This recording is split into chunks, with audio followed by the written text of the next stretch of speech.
नमस्कार।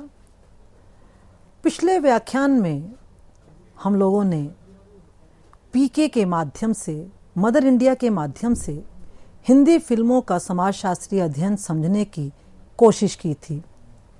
उसी श्रृंखला को आगे बढ़ाते हुए, क्योंकि आप लोगों के अधिकांश पाठ्यक्रमों में मुगल-ए-आज़म और दीवार फिल्म भी लगी हुई है, उसी को हम आगे बढ़ाएंगे।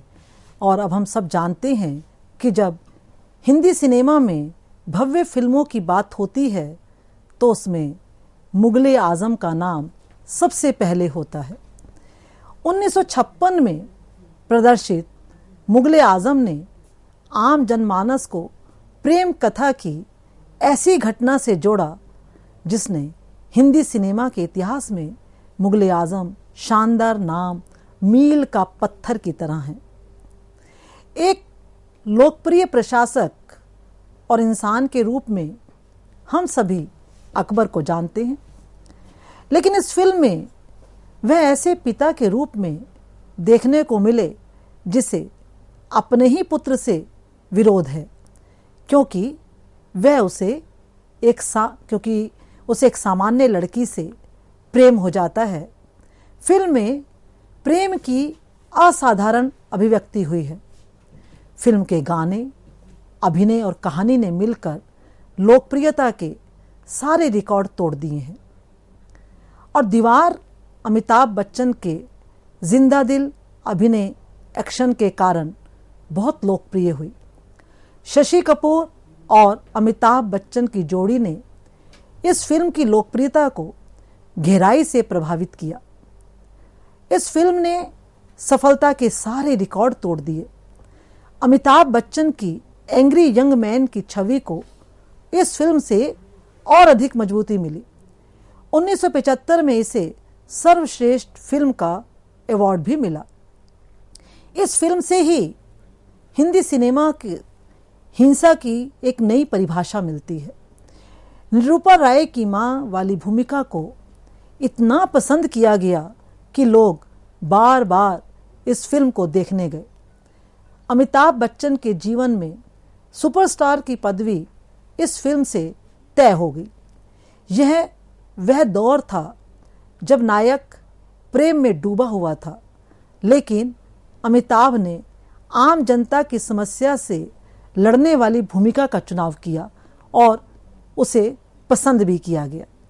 और आप सबको मालूम है, इन दोनों फिल्मों की हल्की भूमिका के बाद यदि मैं अब मुगल-ए-आज़म के निर्माता निर्देशक के आसिफ हैं, लेखक अमन कमाल अमरोही, के आसिफ, वजाहत मिर्जा, एहसान रिजवी, संगीतकार नौशाद कई है, मुख्य कलाकार के रूप में पृथ्वीराज कपूर, दिलीप कुमार, मधुबाला, दुर्गा खोटे, निगार सुल्ताना, अजित जोनी वॉकर।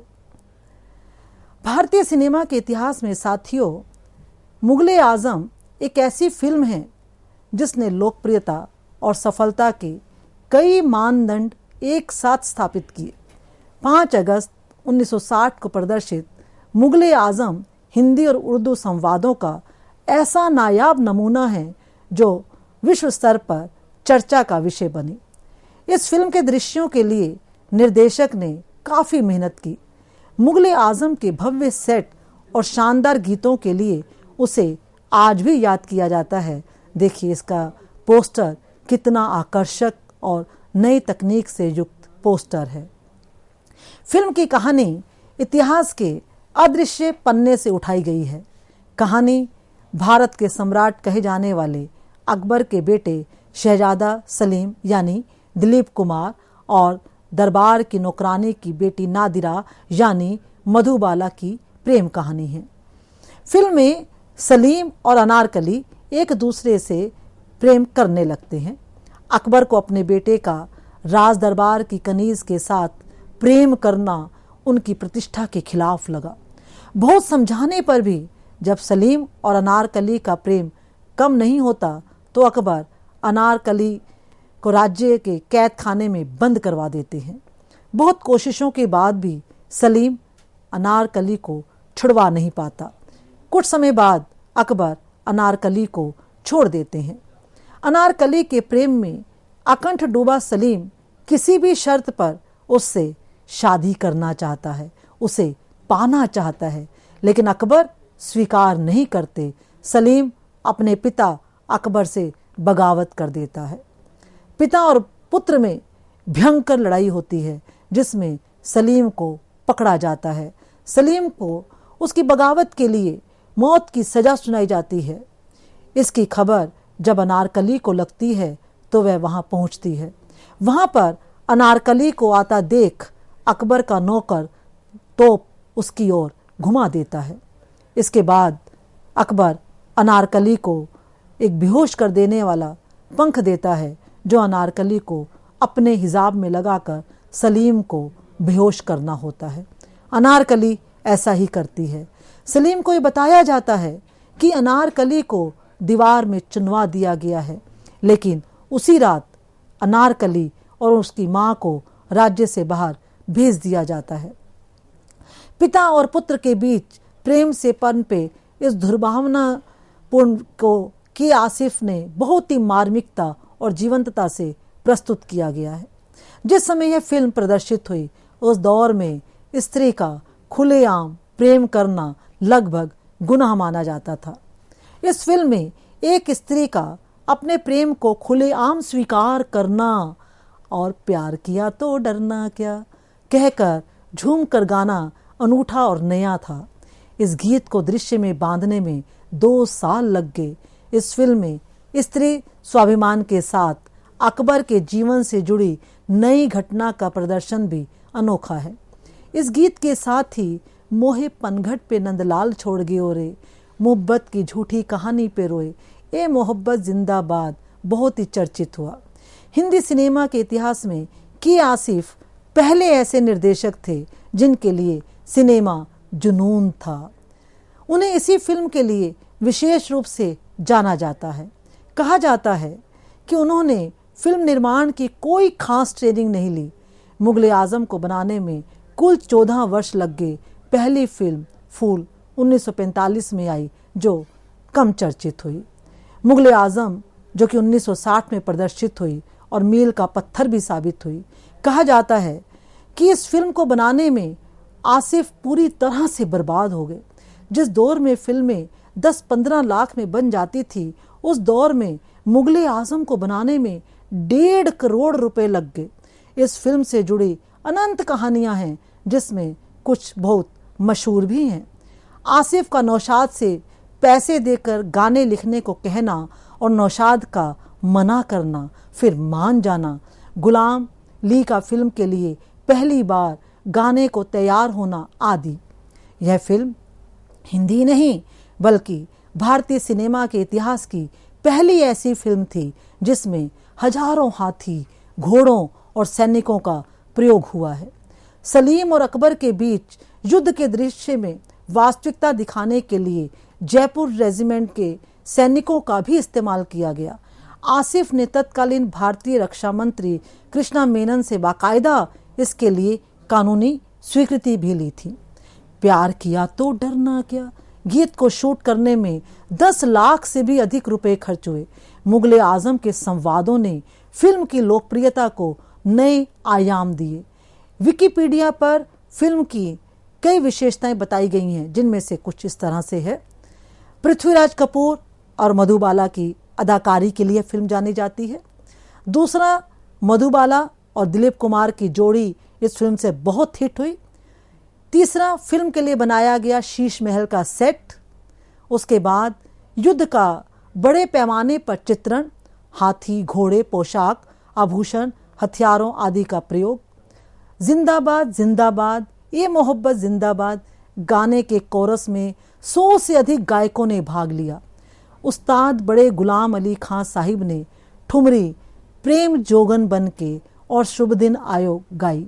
मुगले आजम के सेट और प्रत्येक कलाकार के लिए अलग अलग कपड़े तैयार किए गए थे, जिसके चलते यह फिल्म ऐतिहासिकता को दर्शाने में सफल रही थी। राजस्थान के कारीगरों ने हथियार बनाए थे और आगरा से जूतियां भी मंगाई गई थी। फिल्म के एक दृश्य में कृष्ण भगवान की मूर्ति दिखाई गई है जो वास्तव में सोने की बनी हुई थी। मुगले आजम मुंबई के मराठा मंदिर में 5 अगस्त 1960 को प्रदर्शित हुई थी। मुगले आजम फिल्म उर्दू, तमिल और अंग्रेजी में भी बनी। फिल्म का काम बेहद धीमी गति से होता था कि आसिफ एक एक दृश्य के पीछे बहुत मेहनत करते थे।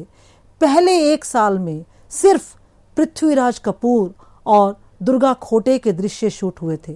पूरे वर्ष के दौरान मात्र 1 सेट के दृश्य ही शूट हो पाए। मुगले आजम का एक सेट तैयार होने में साथियों महीनों का समय लग जाता था। कुछ सेट 10 साल तक भी नहीं बन पाए। इस फिल्म की शूटिंग मोहन स्टूडियो में हुई थी। आउटडोर शूटिंग जयपुर में हुई थी। करीब 100 लोगों की यूनिट सर्दियों में जयपुर गई थी, पर शूटिंग गर्मियों में हुई। यूनिट के लोग भारतीय सेना के बैरक में रहते थे। फिल्म में युद्ध के दृश्यों के लिए सेना ने भी मदद की थी। जब प्यार किया तो डरना क्या गाने की शूटिंग रंगीन हुई थी। बाकी पूरी फिल्म श्वेत श्याम थी।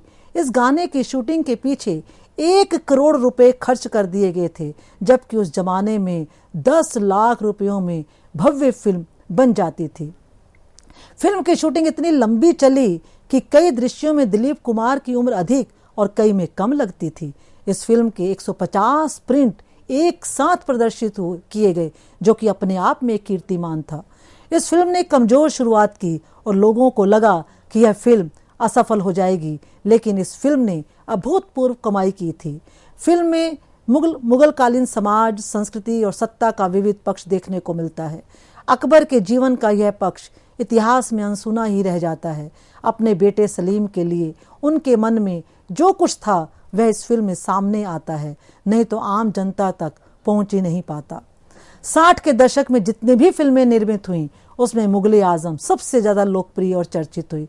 विख्यात निर्देशक निर्माता सोहराब मोदी की बहुचर्चित फिल्म झांसी की रानी, जो कि 1953 में प्रामाणिक रूप से पहली रंगीन फिल्म मानी जाती है, इस समय तक रंगीन फिल्में बनने लगी थी। आसिफ ने भी मुगले आजम के गाने, सबसे लोकप्रिय गीत प्यार किया तो डरना क्या के अलावा कुछ महत्वपूर्ण दृश्यों की शूटिंग टेक्निक कलर में की, जो कि काफी पसंद की गई। इस फिल्म की शुरुआत तब हुई जब रंगीन सिनेमा का भी पूरी तरह से आरंभ भी नहीं हुआ था। टेक्निकलर द्वारा कुछ दृश्यों को फिल्माने के बाद जब उसकी गुणवत्ता बढ़ गई तो आसिफ ने पूरी फिल्म दोबारा से टेक्निकलर में शूट किया। उनका यह फैसला बहुत महंगा सौदा था, लेकिन आसिफ ने इस फिल्म को नायाब बनाने की मानो कसम खा ली थी। 14 साल में तैयार इस फिल्म को कई बार रोकना पड़ा। जब यह फिल्म तैयार हुई तो आधा कलर और आधा ब्लैक एंड व्हाइट में प्रदर्शित भी हुई। फिल्म में युद्ध के दृश्य, हजारों हाथी घोड़ों के दृश्य, धमाकों की आवाज़ों के लिए, नई तकनीक के लिए पूरा उपयोग किया गया। मुगले आजम के लिए विशाल सेट बनवाए गए। शीश महल बनाने में लाखों रुपए खर्च हुए। शीश के महल होने के कारण सेट पर लाइटिंग की बड़ी समस्या हुई, क्योंकि शीशे पर लाइट रिफ्लेक्ट होती थी। इसके शीशे के महल मलेशिया से मंगवाए गए। ब्रिटिश डायरेक्टर डेविड लीन को बुलाया गया, जिन्होंने शीशे के महल पर शूटिंग को असंभव बताया। आसिफ साहब ने यहाँ भी अपनी प्रतिभा का परिचय दिया और अपने क्रू के साथ मिलकर सभी शीशों पर मोम की एक पतली परत चढ़ा दी, जिससे रिफ्लेक्शन की समस्या दूर हो गई और शूटिंग शुरू हुई। शूटिंग तो होने लगी, लेकिन विजुअल साफ नहीं आते थे। Cinematographer RD. माथुर ने शीशों पर झीने कपड़े डालकर शूटिंग शुरू की। कहा जाता है कि शीश महल को 500 ट्रकों की हेडलाइट और 100 रिफ्लेक्टर से रोशन किया जाता था, तब शूटिंग की जाती थी। शीशे के बने आलीशान और भव्य सेट तथा शानदार पटकथा, गीत, अभिनय, संगीत के कारण मुगले आजम आज भी हिंदी सिनेमा की अनमोल फिल्म है। इस फिल्म में तत्कालीन नवीन तकनीकियों का भरपूर प्रयोग किया गया। अब मैं दूसरी फिल्म लेती हूँ दीवार, जिसके निर्देशक हैं यश चोपड़ा, निर्माता गुलशन राय, लेखक सलीम खान और जावेद अख्तर, संगीतकार राहुल देव बर्मन, गीतकार साहिर लुधियानवी, मुख्य कलाकार अमिताभ बच्चन, शशि कपूर, निरूपा रॉय, सत्येंद्र कपूर, नीतू सिंह, प्रवीण बॉबी, मनमोहन कृष्णा, मदनपुरी, ए.के. हंगल। साथियों, कुछ फिल्में अपने कलेवर में इतनी विराट और भव्य होती हैं कि उन्हें वर्षों तक भूला नहीं जा सकता है। दीवार भी एक ऐसी ही फिल्म है। 1975 में प्रदर्शित दीवार को विख्यात निर्देशक निर्माता यश चोपड़ा ने बनाया। इसी फिल्म से अमिताभ बच्चन के साथ एंग्री यंग मैन का नाम जुड़ गया।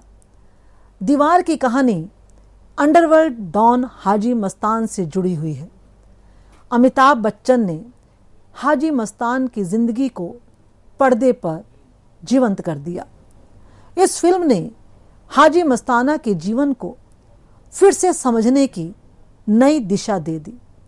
फिल्म में अनंत वर्मन यानी सत्यन कप्पू से, जो मजदूर यूनियन का लीडर है, यह वह समय था जब सरकारें मजदूर, अध्यापक, छात्र यूनियन के प्रति अपना रवैया बहुत ही नर्म रखा करती थी। आनंद वर्मा फिल्म में गरीबों और मजदूरों के अधिकारों के लिए आवाज उठाता है। कंपनी के मालिकों द्वारा होने वाली ज्यादतियों और अत्याचारों के लिए वह लगातार संघर्ष करता है। उसके इस अधिकार के प्रति होने वाले स्वभाव के उसे परिवार सहित जान से मारने की धमकी दी जाती है। परिवार के मारे जाने के डर से आनंद उनके सामने झुक जाता है और उनकी बात भी मान लेता है। इस बात से कर्मचारियों में भारी गुस्सा व्याप्त हो जाता है। मजदूर आनंद को जान से मारने के उस पर हमला भी करते हैं। दूसरा छोटा बेटा रवि यानी शशि कपूर भी इनके साथ प्रताड़ित होता है। सुमित्रा अपने बच्चों के साथ बंबई आ जाती है। दोनों बच्चों को पालने के लिए वह मजदूरी करती है। दोनों बच्चों को पढ़ाती है, लेकिन अपनी मां की स्थिति को देखकर विजय भी मजदूरी करने लगता है। वह पढ़ नहीं पाता। अपने छोटे भाई रवि को पढ़ाकर वह बेहतर इंसान बनाने के लिए विजय दिन रात मेहनत करता है। पढ़ लिख कर रवि पुलिस अफसर बन जाता है और अपने साथ हुए अत्याचारों और ज्यादतियों के कारण विजय सामाजिक सिद्धांत सच्चाई से मेल नहीं कर पाता। उसे अपने जीवन के कटु अनुभव और अभाव धीरे धीरे अंडरवर्ल्ड की तरफ ले जाते हैं। विजय यह बात पूरी तरह समझ चुका है कि जिसके पास बल और धन है उसी के सामने दुनिया झुकती है। विजय ने जब भी ईमानदारी और सच्चाई के साथ चलने की कोशिश की, उसे दुख उठाना पड़ा। इसलिए वह अपराध की दुनिया चुनता है और देखते ही देखते वहां का बड़ा नाम बन जाता है। उसके पास रुपया, पैसा, धन दौलत, नाम सब कुछ है। विजय से उलट रवि को कानून पर पूरा विश्वास है। वह सच्चाई और ईमानदारी में पूरा विश्वास रखता है। विजय धन और नाम के लिए अपराध की दुनिया चुनता है। सलीम और जावेद अख्तर उस दौर में हिंदी सिनेमा के सबसे लोकप्रिय और बिकाऊ नाम थे। इन्होंने भारतीय समाज की अमीरी, गरीबी, सच्चाई, ईमानदारी, प्रेम, नफरत को आधार बनाकर कई फिल्में लिखी। सलीम खान और जावेद का नाम इस दौर में सबसे अधिक चर्चित था। इनकी जोड़ी फिल्म के हिट होने की गारंटी मानी जाती थी। इन दोनों ने 1971 से लेकर 1987 के बीच लगातार 2 दर्जन फिल्मों में काम किया और अधिकतर फिल्में सफल रहीं। कहा जाता है कि जावेद अख्तर फिल्म की स्क्रिप्ट लिखते थे और सलीम कहानी गढ़ते थे। सलीम का फिल्मों में आना इत्तेफाकी था। विख्यात फिल्म निर्देशक के अमरनाथ किसी विवाह उत्सव में सलीम को उन्होंने देखा और उनकी सुंदरता से प्रभावित होकर उन्हें अभिनेता बनने की सलाह दी। अमरनाथ ने उन्हें 500 रुपया महीना पर अभिनेता के रूप में काम करने की अवसर दिया। सलीम ने शुरुआती दौर में कई फिल्मों में छोटे बड़े रोल किए। अभिनय में सफलता नहीं मिलने पर वह लेखन में आ गए। जावेद अख्तर आरंभ से ही फिल्मों में लेखन करते रहे।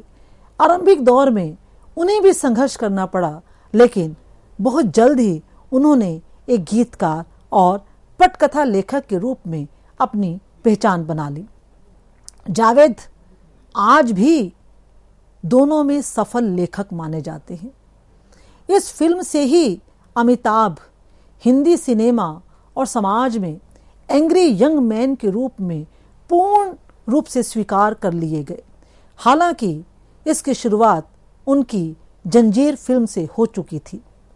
अमिताभ बच्चन द्वारा निभाया गया विजय का यह किरदार पहले राजेश खन्ना को ऑफर हुआ था, लेकिन यश चोपड़ा ने अमिताभ बच्चन और शशि कपूर को ही चुना। सलीम जावेद की अधिकतर फिल्मों के नायक विद्रोही और अपने ढंग से जीने वाले होते हैं। इस फिल्म में विजय का किरदार भी इसी तरीके का है। निरूपा राय ने इस फिल्म से हिंदी सिनेमा में मां की छवि को पूरी तरह से बदल दिया। आदर्शों और नैतिकता के रास्ते पर चलने वाली मां अंततः अपने ईमानदार बेटे को चुनती है। फिल्म समीक्षक मानते हैं कि निरूपा राय की यह भूमिका मदर इंडिया से काफ़ी मिलती जुलती है। फिल्म में बचपन से ही अमिताभ बच्चन अपनी मां के साथ मंदिर जाना, जीवन के कड़वे यथार्थ को वह इस कदर समझ चुका है कि भगवान से उसका भरोसा उठ चुका है। ईश्वर पर भरोसा नहीं करने वाला यह बच्चा बचपन से बूट पॉलिश करके परिवार का खर्चा चलाता है। देखिए, दीवार के पोस्टर में आपको अमिताभ बच्चन की जो छवि दिखाई दे रही है वह बिल्कुल एक अलग तरह की छवि लगेगी।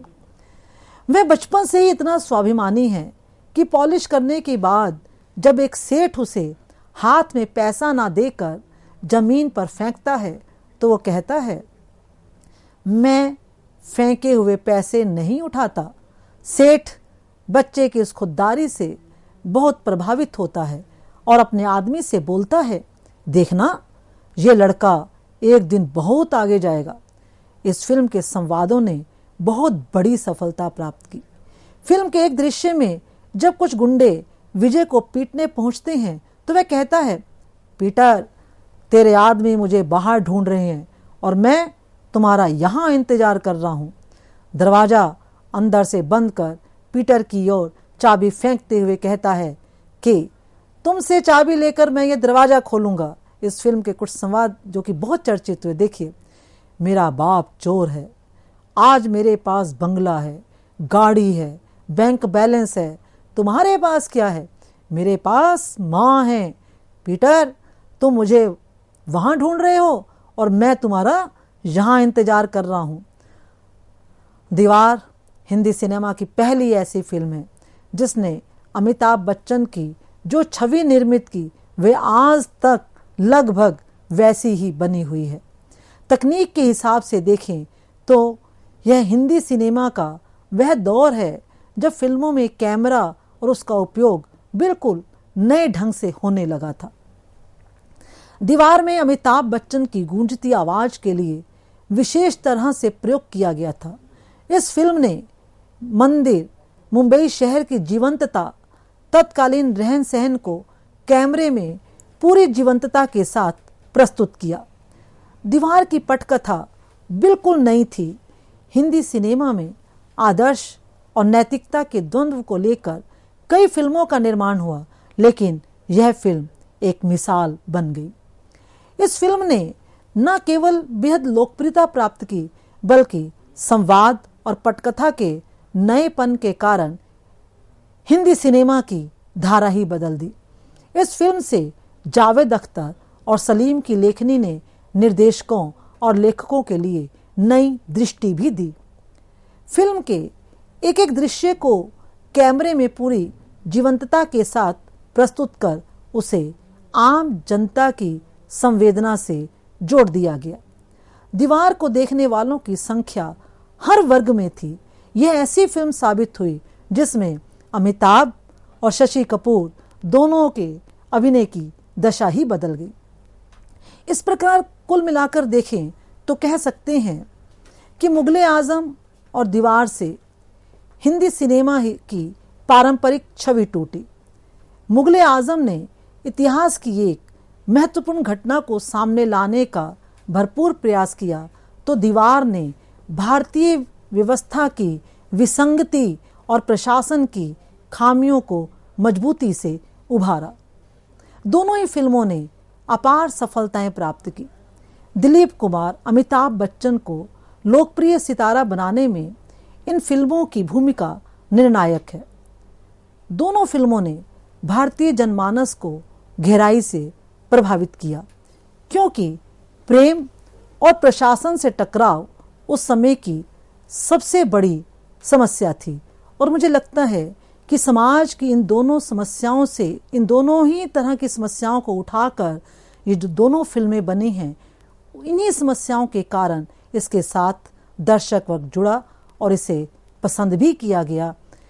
मुझे आशा है कि अब इस व्याख्यान के साथ ही आपको दोनों फिल्मों की समीक्षा करने में किसी विशेष तरह की कठिनाई का अनुभव नहीं होगा, लेकिन कम से कम यदि आप में से कुछ लोगों ने इनमें से कोई फिल्म ना देखी हो तो आप व्यवस्था करके इन फिल्मों को देखिए। इन फिल्मों को देखते हुए आप फिल्म देखने की अपनी एक दृष्टि विकसित करेंगे, क्योंकि फिल्म देखने की भी एक दृष्टि होती है।